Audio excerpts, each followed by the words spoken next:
Wouldn't it be nice for a change to get fair value for your dollar, to be able to pay less and get more for your hard-earned money? Like dreams of winning the lottery, it sounds too good to be true.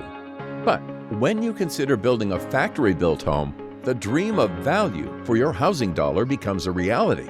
Today's manufactured homes are quality constructed, aesthetically pleasing homes built in a factory that allows home builders to pass along the savings over traditional site-built construction costs to home buyers.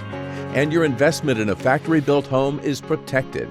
Between 2014 and 2019, manufactured and modular houses appreciated in value at an astounding median average of 39%, on average 6% more than site-built homes.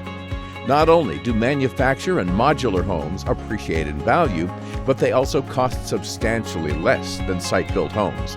A 2020 report by Fannie Mae found that the average site-built home cost over $300,000, whereas a comparable new factory-built cost over $100,000 less. The biggest difference between a traditional site-built home and a home constructed in a factory is the size of your bank account, which will always be a lot bigger when you choose a new, modern, manufactured or modular home in Nevada.